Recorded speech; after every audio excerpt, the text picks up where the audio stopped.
Ada misi Okey. strategik organisasi tu aku tak perlu nak ulang balik. Ke kalau aku boleh ulang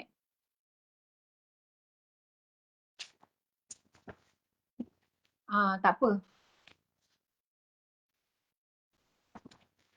Assalamualaikum warahmatullahi wabarakatuh. Kepada Dr. Iskandar, saya Erna Rayu dari kumpulan 3. Kami memilih Majlis Bandaraya Seremban dalam pembentangan kumpulan kami dalam menganalisis pengurusan strategik di sektor awam, yang mana tugasan ini kesinambungan daripada tugasan individu Muhammad Syariwandi yang bertajuk Benefit in Strategic Management di Organisasi Majlis Bandaraya Seremban. Okay, next slide. Okay, sebelum tu kita tengok latar belakang Majlis Bandaraya Seremban. Pada tahun 2008, Majlis Perbandaran Seremban dinaik taraf dan digabungkan dengan Majlis Perbandaran Nilai menjadi Majlis Bandaraya Seremban. Majlis Bandaraya Seremban ni adalah merupakan pihak berkuasa tempatan Seremban di bawah Kerajaan Negeri Sembilan. Seterusnya, ini adalah carta organisasi Majlis Bandaraya Seremban yang pegawai tertinggi adalah Datuk Bandar, Setiausaha dan jabatan-jabatan dan unit-unit je lah. Okay, next slide. Okay, fungsi Majlis Bandaraya Seremban adalah menyediakan perkhidmatan kepada semua warga Bandaraya Seremban seperti perkhidmatan pembersihan bandar, menyediakan kawasan rekreasi dan kemudahan infrastruktur. Okay, next slide. Okay, ini adalah moto, visi dan misi. Visi Majlis Bandaraya Seremban adalah bandaraya pintar yang mampan, bersih dan berdaya maju. Oleh kerana visi Majlis Bandaraya Seremban ni membantu pihak pengurusan untuk mengenal pasti arah yang macam mana arah yang untuk organisasi ini berada di landasan yang betul. Okay, lepas tu misi dia adalah nak berikan perkhidmatan yang efisien. Okay, seterusnya, Majlis Bandaraya Seremban mengenai semasa pandemik COVID-19 ni. Jadi pihak pengurusan memerlukan perancangan yang strategik dalam menangani pandemik COVID-19 ni. Contohnya, bila kerajaan melaksanakan Perintah Kawalan Pergerakan. Jadi macam mana dia punya kerjasama dengan sektor awam, dengan pekerja, bila Perintah Kawalan Pergerakan ni pengurangan daripada kaki tangan yang bekerja di rumah. Okay, lepas tu amalan kerja mengikut SOP lah. Contohnya di kaunter perlu pelanggan atau pengunjung perlu menjarakkan jarak antara 1 meter antara satu pengunjung dengan pengunjung yang lain lah. Pekerja pun perlu mengamalkan penjarakan sosial juga. Seterusnya, sebelum masuk ke premis Majlis Bandaraya Seremban ni, pihak kaki tangan perlu mengambil suhu dan mewajibkan pemakaian pelitup muka. Okay, seterusnya saya serahkan kepada rakan saya, Hisham. Okey, Assalamualaikum. Terima kasih Ayu. Saya akan tentang ni di MBS di kala musim pandemik 19 ini hanya 20% pekerja MBS digunakan untuk bekerja di pejabat semasa Perintah Kawalan Pergerakan PKP. Ini mengikut SOP yang ditetapkan oleh kerajaan kan.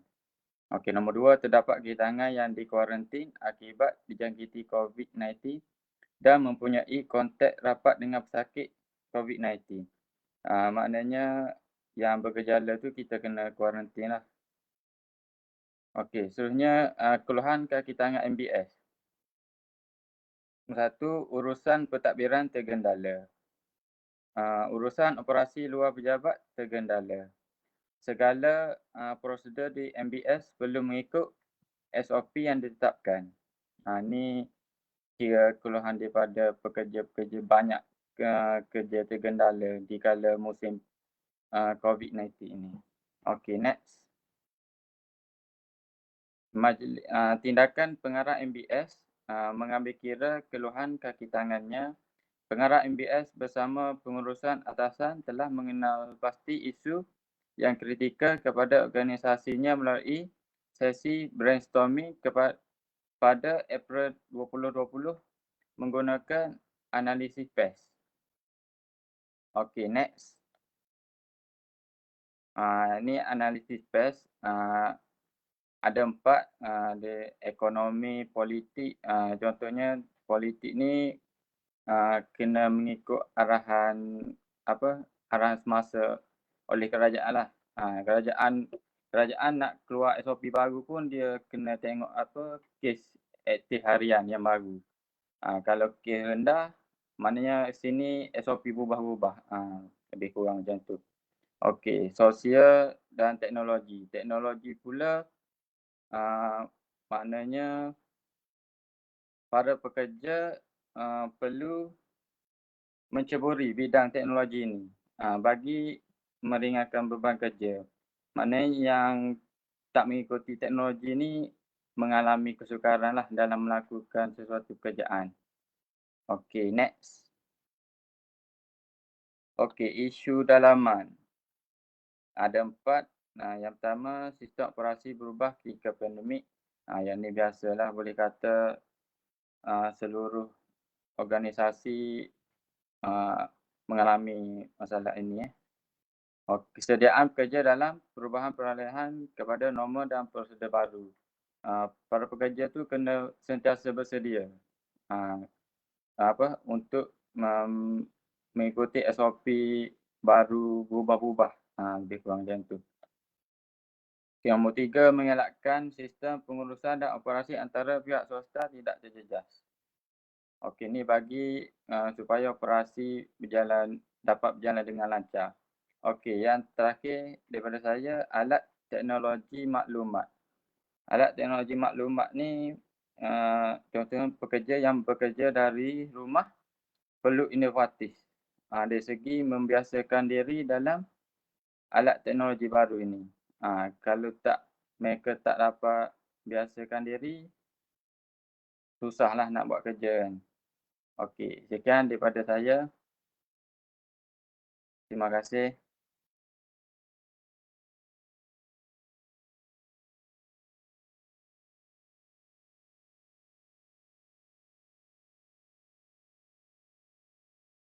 Terima kasih kepada sahabat saya, saudara Hishamuddin.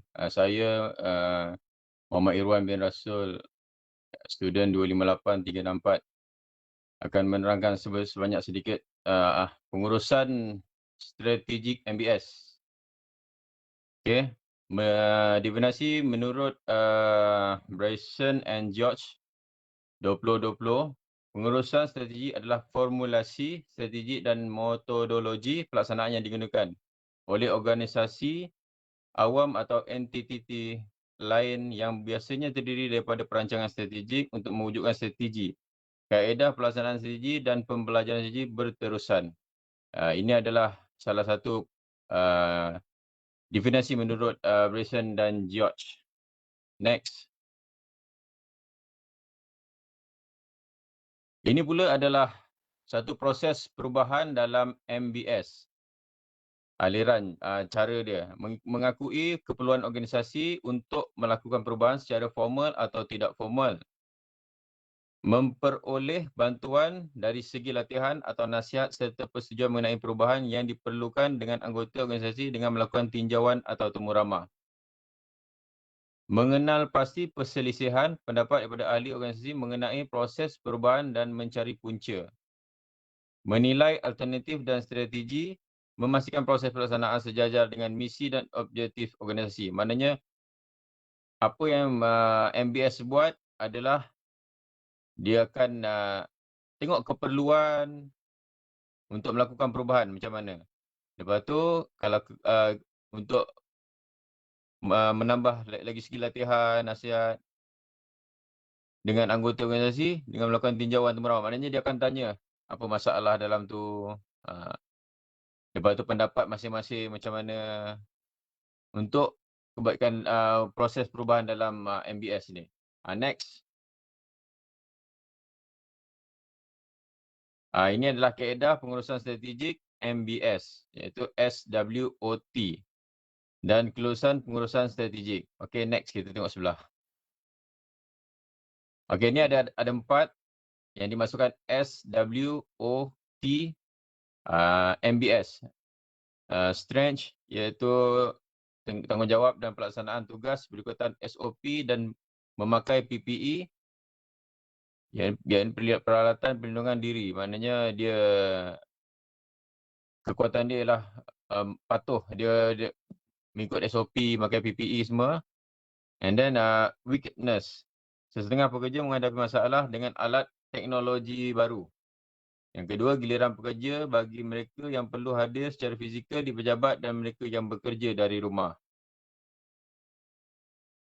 Opportunities, MBS bersama dengan pihak swasta, SWM Environment Sedia Berhad dalam memberi perkhidmatan bersaing kepada rakyat di Seremban. Maknanya ada sokongan lah daripada luar, daripada pihak swasta. And the last one, threats. Tiada arahan tetap yang disediakan oleh kerajaan dari segi pematuhan SOP dan operasi sektor. Okay, next. Di mana ini adalah pelaksanaan pengurusan strategik MBS. Strategi pertama, mendapat lanjutan kontrak dan tender dengan SWM Environment Sedia Berhad untuk melaksanakan penyelenggaraan di seluruh bandar sambil mematuhi SOP COVID-19 dan memakai PPE. Kita sekarang ni COVID, kes yang banyak sekarang COVID.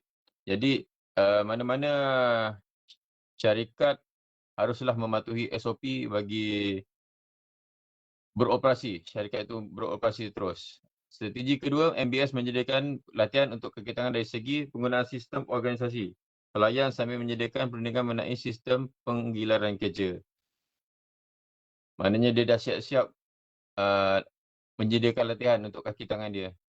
Strategi ketiga, terus menyampaikan SOP COVID-19 secara berterusan kepada kaki tangan dan sub-contagion walaupun dengan perubahan arahan kerajaan.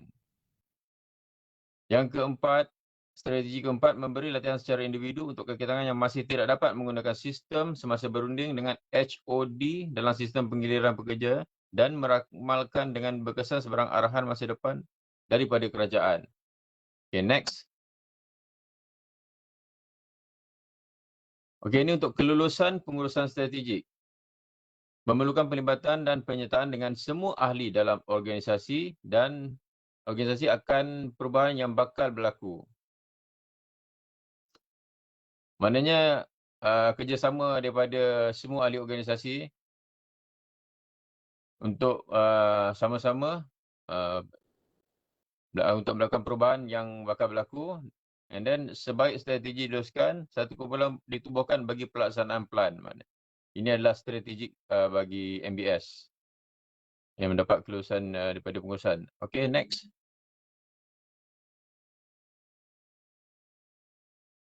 Analisis pengurusan strategik MBS. Terima kasih Irwan. Ini adalah tajuk bagi sahabat saya. Terima kasih. Okey.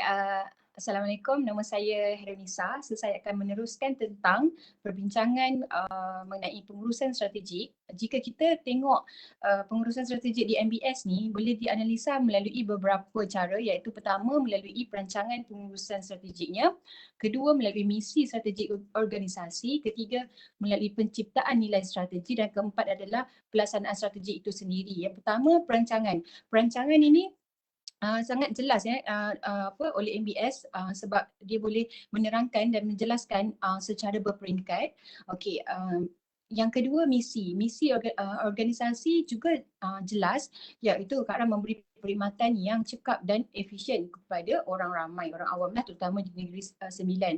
Okey, yang ketiga pula penciptaan nilai strategi iaitu disiplin, cekap dan bertanggungjawab, di mana penciptaan nilai strategi ini penting untuk MBS mengenal pasti di mana dan bagaimana organisasi MBS ni boleh berjaya dalam membuat transformasi terhadap organisasi. Okey, seterusnya next. Okey, pelaksanaan strategik, kita boleh analisis ni menggunakan komponen pada pelaksanaan. Okey, pelaksanaan akan melibatkan prosedur dan juga program untuk MBS ni. So prosedur adalah MBS telah membuat pinggiran kerja, terutamanya pekerja yang perlu hadir ke pejabat sambil mempertimbangkan kemampuan pekerja mengikut arahan SOP, iaitu kepatuhanlah kepada SOP yang ditetapkan oleh kerajaan. Okey, yang kedua adalah program. Dari segi komponen program, MBS membuat lebih banyak kerjasama dengan sektor swasta yang kawan saya beritahu tadi, iaitu SWM Environment di Merhad, untuk menyelenggara untuk menggantikan fungsi-fungsi MBS, di samping menurunkan risiko lah oleh MBS itu sendiri. Okey, next. Okey, ini adalah selepas pelaksanaan strategi oleh MBS telah membuat pemantauan terhadap setiap peringkat daripada perancangan hingga ke pelaksanaan, iaitu dan pemantauan ini merupakan tanggungjawab pemimpin ataupun pengarah MBS lah, iaitu Datuk Bandar, untuk mengawal keseluruhan proses pelaksanaan pengurusan strategi, dan kedua memastikan proses dan strategi mengikut SOP kerajaan. Okey, dan keseimbangan sokongan emosi semasa peralihan norma baru, kerana pemimpin perlu sedar bahawa sukar untuk kaki tangannya menerima perubahan secara mendadak dan drastik. Okey, jadi ini adalah tugas daripada pemantauan oleh pemimpin. Okey, next. Okey, penilaian. Selepas pemantauan, di akhir projek, penilaian harus dibuat oleh MBS. Okey, so penilaian boleh dibuat dari segi outcome, keberhasilan projek ataupun pengurusan strategik. Kedua adalah melalui impak kepada organisasi. Okey, contoh keberhasilan ni adalah sama ada misi organisasi MBS tercapai atau tidak. Okey, impak kepada organisasi adalah kesan jangka masa panjang kepada organisasi, iaitu pengurusan MBS menjadi lebih cekap dan efisien dalam memberikan perkhidmatan awam dan juga dalam menjalankan fungsinya. Okey, next.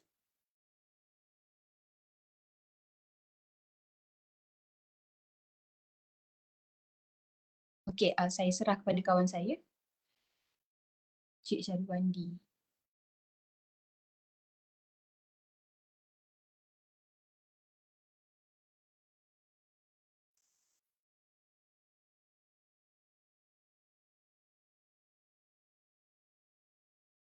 Terima kasih kepada saudari Heronisa. Assalamualaikum warahmatullahi wabarakatuh. Sebelum saya membentangkan faedah pengurusan strategik, terlebih dahulu saya perkenalkan diri saya Muhammad Syarwandi bin Awang. Nombor matrik saya 258411. Baik, faedah pengurusan strategik itu pengurusan organisasi yang lebih baik dan menjawab peralihan alam sekitar.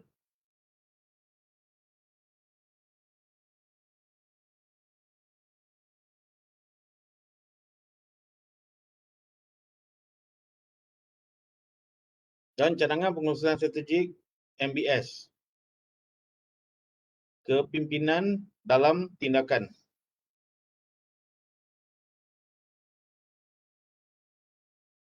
iaitu keupayaan pemimpin dalam mempengaruhi pekerja untuk memajukan misi dan objektif organisasi. Di mana pemimpin akan menentukan hala tuju, bangun, jatuh sesebuah organisasi dan ianya bukan sahaja bertanggungjawab ke atas arahan, polisi dan tugas. Tapi ia juga perlu memastikan setiap arahan dan tugas dapat dipatuhi dan dilaksanakan oleh pekerja. Hubungan kepercayaan yang kukuh antara pihak pengurusan dan peringkat bawahan. Pemimpin perlu sediakan saluran bagi memberikan perhatian kesihatan mental terhadap pekerja.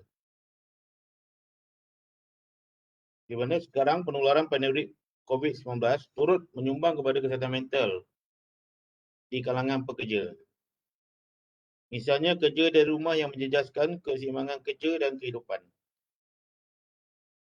Nombor 2, keberkesanan komunikasi. Nombor 3, latihan dan sokongan.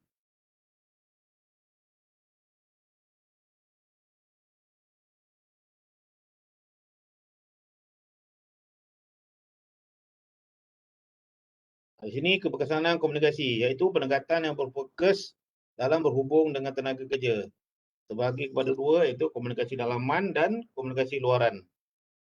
Di mana komunikasi dalaman galakkan pekerja dalam perhubungan komunikasi digital. Seperti mana kita tahu pandemik COVID-19 ni banyak tempat perlu ditutup. Bertujuan mencegah dari penyakit-penyakit dan dikuarantin. Segala urusan kerja perlu dipelbagaikan dengan menggunakan aplikasi online.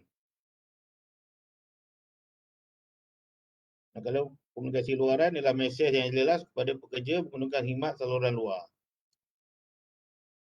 Dan yang ketiga, latihan dan sokongan. Bagi menjamin produktiviti yang berkesan dan meningkatkan kecekapan pekerja. Sekian, terima kasih.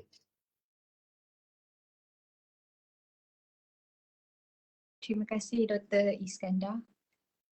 Terima kasih, Doktor. Terima kasih. Terima kasih, Doktor. Terima kasih, Doktor.